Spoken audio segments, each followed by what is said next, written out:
সেটা হচ্ছে আমেরিকার গতকালের তথ্য মতে এয়ারক্রাফট ক্যারিয়ার আব্রাহাম লিঙ্কন, আমেরিকার সব থেকে বড় এয়ারক্রাফট ক্যারিয়ার আব্রাহাম লিঙ্কন পুরোপুরি ডার্ক মোডে চলে গেছে। মানে ট্রান্সপন্ডার থেকে বা কোনো প্রকার যোগাযোগ করা যাচ্ছে না এয়ারক্রাফট ক্যারিয়ার আব্রাহাম লিঙ্কনের সাথে। এইরকম একটা এয়ারক্রাফট ক্যারিয়ার কখন করে?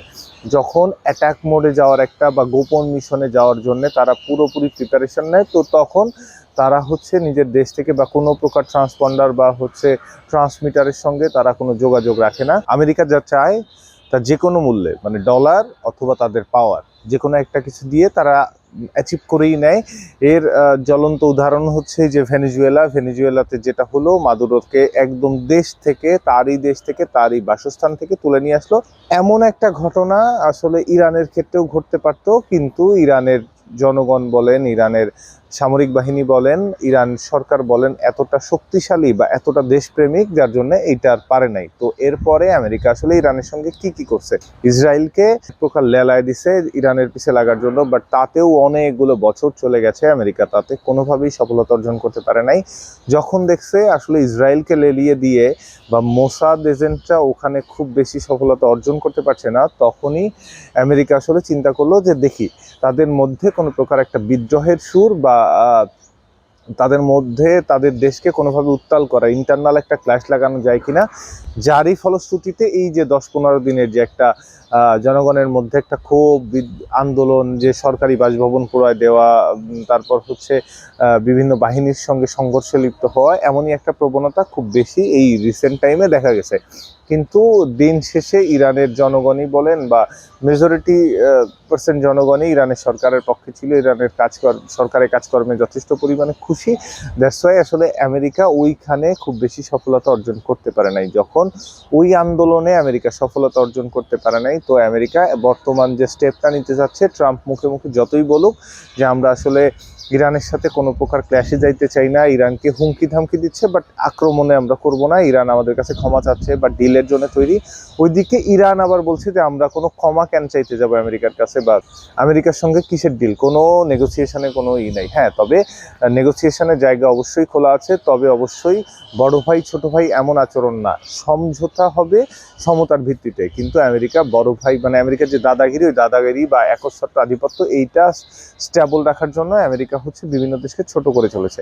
তো এরই প্রেক্ষিতে আমেরিকা কি করছে, মানে মোটামুটি একটা গুঞ্জন শোনা যাচ্ছে ইরানে আজ হামলা করে, কাল হামলা করে, পরশু হামলা করে, এমনটা করে আমেরিকা ডে বাই ডে পিছাচ্ছে। কারণ আমেরিকা ইরানের শক্তি সম্পর্কে খুব বেশি ওয়াকিবহাল।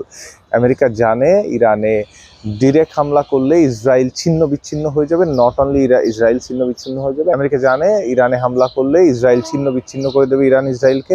ইভেন তৃতীয় বিশ্বযুদ্ধ শুরু হওয়ারও একটা সম্ভাবনা খুব বেশি প্রবল। কিন্তু আমেরিকা তার মধ্যে কি করেছে, মধ্যপ্রাচ্যে যে কাতার বলেন, বাহরাইন বলেন, জর্ডান বলেন, সৌদি আরবিয়া বলেন, বিভিন্ন জায়গায় আমেরিকার যে সেনাঘাঁটিগুলো আছে, ওই সেনাঘাঁটিগুলোকে প্রচুর অ্যাক্টিভ করছে। মানে এয়ারক্রাফট ক্যারিয়ার ভূমধ্যসাগরে বলেন বা পারস্য উপসাগরে বলেন, লোহিত উপসাগরে বলেন, এইগুলোতে নিয়ে আসার চেষ্টা করছে, ইভেন হচ্ছে নিয়ে আসছে। এরই মধ্যে শোনা গেছে এয়ারক্রাফট ক্যারিয়ার দিয়ে বোঝাই করে ফেলছে বা ইরানকে এক প্রকার চতুর্দিক থেকেই নাকি ঘিরে ফেলেছে আমেরিকা। ইভেন ইসরায়েল তো প্রচুর পরিমাণে অ্যাক্টিভ আছে। এইদিকে আমেরিকার যে মিত্র দেশগুলো, তারাও একটা দোলাচলের মধ্যে পড়ে গেছে যে আসলে ইরানে হামলা হলে মধ্যপ্রাচ্যতে একটা আনস্টেবিলিটি সৃষ্টি হবে, মধ্যপ্রাচ্যে ওই স্টেবল সিচুয়েশন থাকবে না, পুরা বিশ্ব একটা টালমাটাল অবস্থা। কারণ আমেরিকা যদি ইরানে হামলা করে, পুরা পৃথিবীতে এর ইম্প্যাক্ট পড়বে। নট অনলি ইরান বা আমেরিকাতে ইম্প্যাক্ট পড়বে, পুরা পৃথিবীতে তেলের বাজারে অনেক বেশি দাম বৃদ্ধি পাবে। বা হচ্ছে সেটা হচ্ছে আমেরিকার গতকালের তথ্য মতে এয়ারক্রাফট ক্যারিয়ার আব্রাহাম লিঙ্কন, আমেরিকার সব থেকে বড় এয়ারক্রাফট ক্যারিয়ার আব্রাহাম লিঙ্কন পুরোপুরি ডার্ক মোডে চলে গেছে। মানে ট্রান্সপন্ডার থেকে বা কোনো প্রকার যোগাযোগ করা যাচ্ছে না এয়ারক্রাফট ক্যারিয়ার আব্রাহাম লিঙ্কনের সাথে। এইরকম একটা এয়ারক্রাফট ক্যারিয়ার কখন করে, যখন অ্যাটাক মোডে যাওয়ার একটা বা গোপন মিশনে যাওয়ার জন্য তারা পুরোপুরি প্রিপারেশন নেয়, তো তখন তারা হচ্ছে নিজের দেশ থেকে বা কোনো প্রকার ট্রান্সপন্ডার বা হচ্ছে ট্রান্সমিটারের সঙ্গে তারা কোনো যোগাযোগ রাখে না। একমাত্র ইরানই ছিল যারা হচ্ছে আমেরিকার কথা কখনোই মেনে চলতো না, তারা যেটা ঠিক মনে করতো তারা সেটাই করতো। মধ্যপ্রাচ্যে আমেরিকার চোখে চোখ রেখে কথা বলার মতো একমাত্র দেশ ইরান। তো এখন এই ইরানের উপর হামলা হলে পুরো পৃথিবীতে যার ইম্প্যাক্ট করবে, তেলের বাজার অস্থিতিশীল হবে, দেখা যাক আসলে কি হয়। কিন্তু আমেরিকা যে কিছু একটা করবে, চুপচাপ বসে থাকবে না, এই পাগলা টেক হ্যাপাটে ট্রাম্পের প্রশাসন অ্যাক্টিভিটি বা মধ্যপ্রাচ্যের যে ঘাঁটিগুলোর অ্যাক্টিভিটি বা হচ্ছে ইরানের আশপাশে যে উপকূলগুলোতে আমেরিকার এয়ারক্রাফট ক্যারিয়ার বলেন, আমেরিকার যুদ্ধাস্ত্র নিয়ে যে অ্যাক্টিভিটি, এইগুলো যদিও আমেরিকার এই যে পররাষ্ট্রমন্ত্রী মার্কো রুবিও বলছেন যে এইটা একটা রুটিন চেক আপ। মধ্যপ্রাচ্যের যে একটা স্থিতিশীল পরিস্থিতি বজায় রাখার জন্য আমেরিকা যে একটা গুরুত্বপূর্ণ ভূমিকা রাখে, তারই একটা রুটিন মহড়া এটা। ইরানে অ্যাটাক বা হচ্ছে ইরানের সঙ্গে দ্বন্দ্বের ফলশ্রুতিতে এখানে যে এয়ারক্রাফট ক্যারিয়ার আনা হয়েছে বা মধ্যপ্রাচ্যের ঘাঁটিগুলো অ্যাক্টিভ করা হয়েছে, ব্যাপারটা এমন না।